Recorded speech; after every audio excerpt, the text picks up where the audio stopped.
place wana. Donc vous allez vraiment d'accord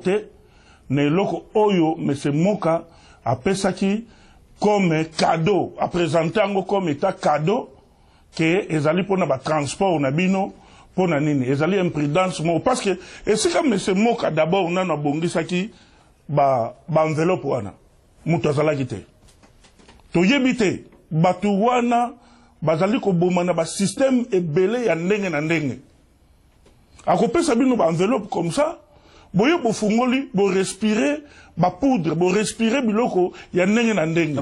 alobai ki atanga zo pesa ba enveloppe wana alobai ki mutu mwa fungola ona salte boko no fungola ona banda kuna bino ndenge alobai na bato selon vidéo ndenge zoloba bon to landaki ba nini wana ya vidéo to monaki ndenge alobaki pourquoi non d'abord non mais c'est kanga to loba nanu na mboka na biso déjà na culture na biso toza ba bantu bantu non d'abord likambu nyo surtout avant ba présenter pas un bantu ba solo la kanano d'abord to mona katana mabala nde to kendaka avant ba sa kinzonzi avant bo pesa mbongo ya libala il faut d'abord bo kamata bo loba après bo présenter batu mbongo maintenant na za mona ngolo spe na za ko comprendre ngote comment est-ce que boyebi un inconnu o ayebante bokamate apesi bino nanu mbongo bo recevoir yango après boye ko solo asima déjà nanu natlandaki eloko oyo monsieur moka na lobby et ce monsieur est allé encore plus loin ati ko lobake ye akoya na ebembe ya arma héros oyo auti na diaspora a sacrifié vie na ye ateki na minute oyo bana na ye na mwasi na ye yo un monsieur outi de nulle part on te connaît même pas okende ko s'hazarder ya ko assumer responsabilité que okoya na ebembe ya arma aussi longtemps que gouvernement en place sanguinaire ya Kabila baza ko linga ko nier que baboma arma. Donc quelque part ça trop sir na makambo moko boy o ya. Mais oui, tant baza lo infiltration c'est quoi? Mais tangu baza lo ba yango wana aye infiltré kat na bino al se présenter au moni problème muso toza na ngona kati ya biso ba congolais toza na ngomingi. Pour congolais ba ke ngai na tanga il faut na ya na français je sais pas moi tu vois là wande na wolakisake na yebi koloba français congolais azali un peu perturbé ne logo moko soki mutu wana ya lobi ke natanga na Obama qui est Obama Obama sert les Américains azali président des États-Unis influence Obama te ndem te koya ko bebisa biso résistance ba américain ba liaka chaque jour Obama protège ba américain yako ko yate na télévision lo baké non ngana tanga na Obama aya net ko sorgoter devant nous et puis tout se faire laisser ton dima ba humiliation surtout nenge to ko mona après yango to ko mona na se anini tant to yela ki na conférence wana biloko to kange pa na to présentant to kuti ba numéro ya batu oyo bazali ko boma Congo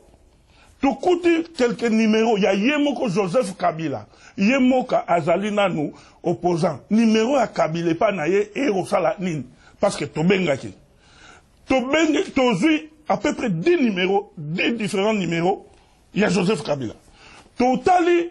kaka ba kombo ba Marcel Tisambo ba Jeannette Kabila ba Boshab ba nini Kalpene Mobimba rempli kaka na kombo ya batu wana ata mutu moto opposition. Après, nous on se présenter l'élo en Angleterre. Terre, il y a résistance. On se présenter l'élo en Angleterre à l'Obaké. Yé, pour ma président, te supporter. Moi, ils ont ma blague. Ils ont ma blague. Tu n'as jamais accepté. Tu as les Bibles. Tu as les Bibles. Soit disant révérend. Nakata Bible des incartations. Yango moni même na Bible wana bata Bible wana bakoma ke natango ya suka batu ya ba magicien ba okoma kosalelaka nzambe à travers ba Bible. Mon colonel,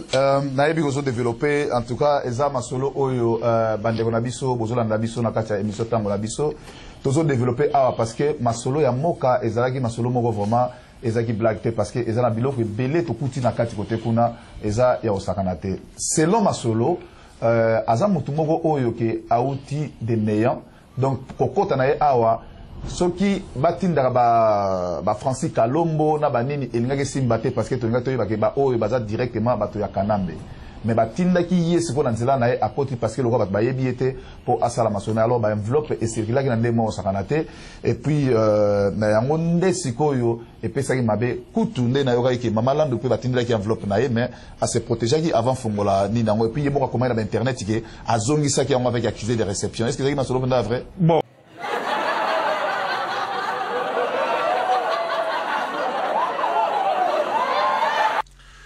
ba Congolais ya diaspora, bandeko Congolais, pe bandeko Congolaise. Tozali koyebisa bino sikoyo. Bato oyo bino bolubaki oyo te bangonde bazali ba futur cadre. Tango toyebisaki bino ke bazali ba escroc, bazali ba miyibi bondimaki te. Bomoni kaka na mwa geste muke, mbongo kutu ya muke kaka. Bazui na nu Congo te me awa kaka na poto. Ba bandeli yango déjà kolakisa déjà face be na bango et bongo soki ba koti na Congo mais ndenge telobaki wana ta ba minda ba poto ya minda o Kabila chena Kinshasa ba ko kundola nyoso tu pomba kende ko teka ba disjoncteur nyoso ya bataille SNEL ya siko baza ko kende ko tia ba ko teka nyoso yango na tuza ko yebisa bino ba ndeko ba bolingo biso tozali www.zoomel1000.com na banzi ete bato mosusu bakanisaka ete tango biso telobaka tosakanaka bandeko tosakanaka te me toyebisaka bino bamakambo oyo ezali vérité po ete biso tango tozwaka bainformation toza na babisika mosusu oyo biso tokotaka oyo biso bainformation mosusu tozwaka bato mosusu bazwaka yango te tozali koyebisa bino bamakambo ya solo ifo bofungwama bapeuple congolais tala ndenge bakomi panike likolo bapesi na mutu 350 livres na kati na baenveloppe ekwei meme na maboko ya mama Landu ntango amoni bacongolais bakomi kolobalobale mama Landu akomi panike pu ake kozongisa ngo mbangu kokamwa bandeko kokamwa na mokili oyo ndenge tolobaka tozali na poto awa ndeko tika kopesa confiance na n'importe qui tika kopesa confiance na n'importe qui oya koya lobo te ndeko ngai nde na lingi yo te ndeko tolobaka yango tango nyonso ba oyo ba lingi yo tango mosusu baza na susi na yo eza ba ndeko na yo bazali kuna na Congo oyo tango nyonso ba bwakaka ba mabolongo po na yo kobondela nzambe pambola ndeko na biso pambola po bayebi ete soki nzambe apamboli yo bango mpe okosunga bango me koya komikosa te mpo na koloba ete ba combattant boye bomituna Mama Landu alobi ete yende politicien ya solo moto ya mibeko alors moto ya mibeko ndenge nini enveloppe wana ekomaki na maboko na ye pe ekomiti epai na ye esali bangonga sima ya kozongisa yango ayaki kozongisa yango mpo na nini mpo amoni ete mokili etombolaki mongongo kuna na Angleterre lobeli likambo yango esali esoni alakeli koluka mbangu mpo azongisa enveloppe mais toyebisi bino ete Mama Landu alengaki mpo na 350 livres alors boyebisa biso bato ya boye nde bokoloba ete bato ya bonde baza kosala politique pour na Congo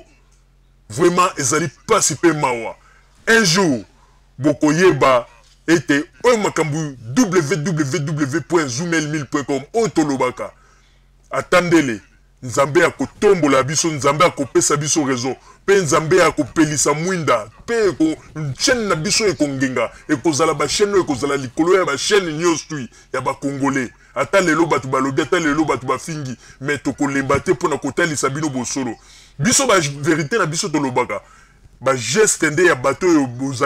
bazali kosala oyo bazali komibenga bango nde basantu oyo nde bango nde balingi balibere Congo ba geste na bango nde mte kobanda kolobela bino Mama Rosalie nazongiseli yo maloba